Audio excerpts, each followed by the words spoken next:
Assalamualaikum warahmatullahi wabarakatuh. Saudaraku seiman, hari ini kita bertemu kembali dengan tema saling menasehati. Saling menasehati ini amat penting di antara kita sesama umat muslim.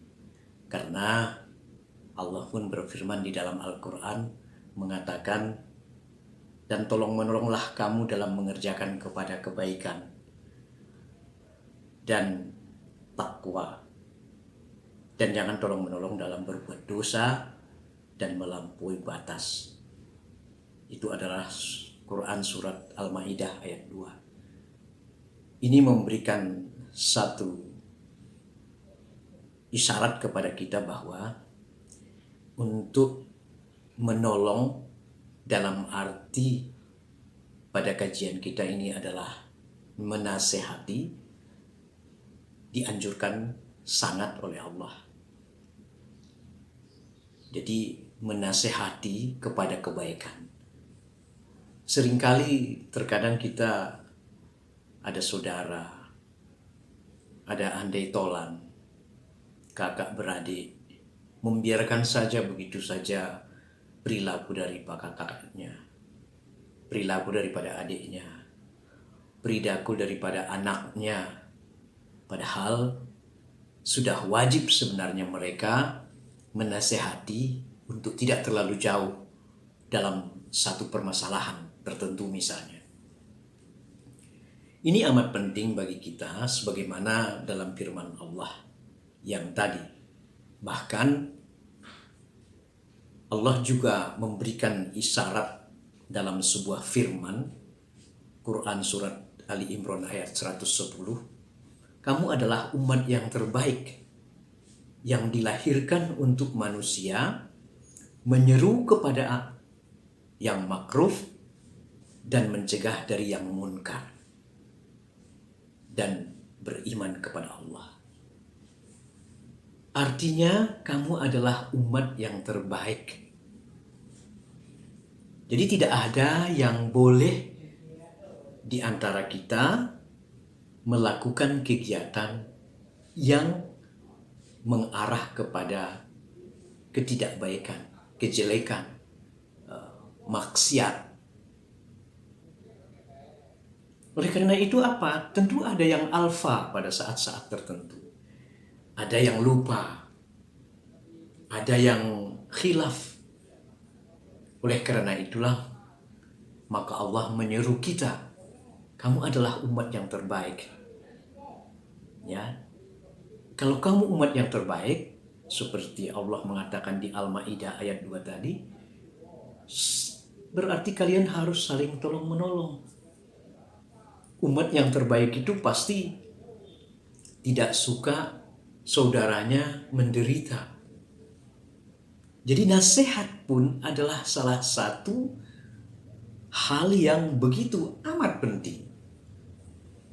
Jadi jangan segan-segan menasehati kendati yang lebih tua dari kita, menasehati yang lebih muda dari kita, ataupun anak muda di antara anak muda sesama, nasihat kepada kebaikan. Tentu kalau nasihat yang kebaikan itu tidak juga boleh kita menasehati tapi mempermalukan orang. Allah tidak menginginkan seperti itu. Nasihatilah orang, nasihatilah mereka kepada kebaikan dengan kalimat-kalimat yang tentu berakhlak, kalimat yang beradab, tidak menyakitkan. Ya. Nah, itu perlu. Jadi kalau kita kilas balik bahwa betapa pentingnya saling menasehati ini, setiap Allah mengutus Rasul pun Allah menurunkan kitab selalu mengajarkan kepada yang makruf, ya, yang makruf, nahi mungkar, ya, menjalani yang baik dan menghindari yang munkar. Jadi nasihat yang dimaksud di sini adalah untuk mengajari orang, tapi tidak menggurui, mendidik orang, tidak merasa memberikan pengetahuan yang berlebihan, padahal orang lain juga tahu. Tetapi adalah bagaimana caranya supaya orang bisa lurus, orang bisa memiliki kepercayaan kembali atas sesuatu hal yang hilang dari dirinya akibat kesalahan-kesalahan yang bisa muncul dari luar maupun muncul dari dalam. Jadi kita ini pada dasarnya adalah umat yang terbaik. Jika kamu ummatan wasaton, maka kamu harus saling memberikan pemahaman kepada kebaikan. Kita juga melihat bagaimana Allah memberikan contoh pada Luqman dalam firman Allah, Quran surat Luqman 17, dan suruhlah manusia mengerjakan yang baik dan mencegah mereka dari perbuatan yang munkar, dan bersabarlah terhadap apa yang menimpa kamu. Sesungguhnya yang demikian itu termasuk hal yang diwajibkan oleh Allah. Quran surat Luqman 17 ini lebih keras lagi. Allah mengatakan, Allah mewajibkan kita untuk menyuruh orang berbuat kebaikan. Kita tahu kan surat Luqman ini adalah bagaimana Luqman mengajari anaknya untuk berbakti kepada orang tua, berbuat baik kepada sesama, handai tolan, kakak beradik, tidak saling membenci. Surat Luqman ini penuh dengan nasihat. Jadi maka kita pun mengambil firman Allah yang begitu agung ini agar kita bisa memahami, agar kita bisa memberikan contoh kepada saudara kita. Hal yang baik, kita tidak mengatakan bahwa kita yang apabila menasehati seseorang, kita adalah orang yang terbaik. Tidak. Tetapi memang Allah berkata seperti itu. Kamu tidak boleh membiarkan kalau terjadi kemungkaran. Orang yang diam saja kepada orang lain tidak boleh. Kenapa? Bisa saja ini ada permasalahan. Permasalahan itu tentu harus diuraikan sedemikian rupa supaya tidak berkepanjangan. Jika itu menjadi sesuatu masalah yang berkepanjangan, maka ada yang teraniaya. Yang teraniaya siapa? Kalaupun bukan orang lain, tetapi dirinya sendiri. Oleh karena itu, pentinglah rasanya kita mengambil hikmah dari Al-Quran, sebagaimana yang dikatakan oleh Allah, untuk saling menasehati, saling memberikan pengertian jika kita melihat kemungkaran. Kemungkaran yang dimaksud bukan berarti kemungkaran yang begitu besar kesalahannya. Kesalahan-kesalahan kecil pun jika itu menyeleweng dari perintah Allah, maka kita wajib untuk meluruskan saudara kita atau sesama kita di dalam sebagai umat Islam yang terbaik tadi. Jadi itu adalah ciri orang yang beriman. Kata Allah, ciri orang yang beriman itu adalah orang yang saling menasehati dalam kebenaran dan kesabaran. Kenapa disebut ada kebenaran dan kesabaran? Ada dua pengertian, karena kebenaran kita memang harus berjalan di dalam sebuah kebenaran. Kesabaran, menasehati belum tentu orang bersedia. Nah, oleh karena itu sabar, tidak marah-marah menasehati itu, dan tidak juga bosan di dalam menasehati. Dan kita pun perlu orang menasehati kita. Jadi selalu ada take and give di antara umat Islam tersebut. Ya, itu ciri-ciri daripada orang yang beriman itu seperti itu. Tidak membiarkan, tidak mencibir, justru menggunjing saudaranya, tetapi menasihati saudaranya kepada kebaikan, mengajak kepada jalan yang mendekatkan dia kepada Allah. Itu, saudaraku yang beriman, karena Islam itu adalah agama nasihat. Islam itu adalah agama nasihat. Semua sendi ajaran Islam itu adalah nasihat.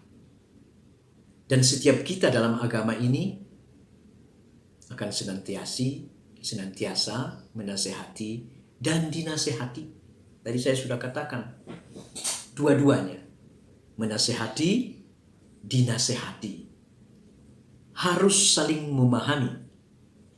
Jadi kajian kita ini adalah agar kita memahami kedua belah pihak. Jadi tidak yang mendengar saja, tidak yang memberikan pengetahuan saja yang berhak menasehati orang, atau ketika kita mendengarkan itu lalu kita yang berhak menasehati orang lain. Tidak. Tetapi orang lain itu juga memiliki hak untuk menasehati dan kewajiban baginya, dan juga menerima untuk dinasehati.